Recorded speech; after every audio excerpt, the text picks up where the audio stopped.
Thank you. Well, one of the most contentious bills lawmakers are considering this session is gaming in Alabama.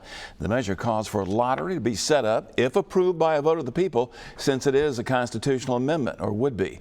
Many claim it could be a windfall for Alabama, but lawmakers are already looking at two things: state oversight of the industry and just who would get the money from it.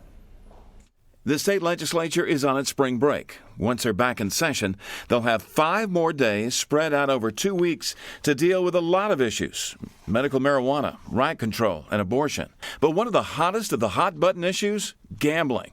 There's a lottery measure slowly making its way through the legislature. Fox 2 News had the opportunity to speak with 2 local lawmakers about the issue. Baldwin County District 22 Senator Greg Albritton wants to make sure the state has the reins of a lottery firmly in hand. Alabama's got to get control of this. It's got to exercise its state authority to control what it is, to cap the gaming, to define what it is, to be able to make sure that it doesn't overwhelm us.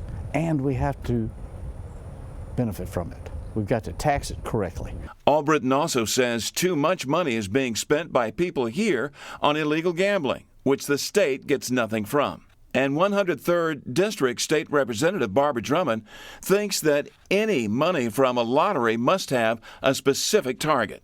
Is to make sure whenever it is voted upon, we also have companion legislation to ensure where those dollars will go. We don't want this to become just a big pot of money for somebody to go in people's pockets. For me, I want it to go to education. Well, the measure before lawmakers does call for any profits to be split between education and the general fund.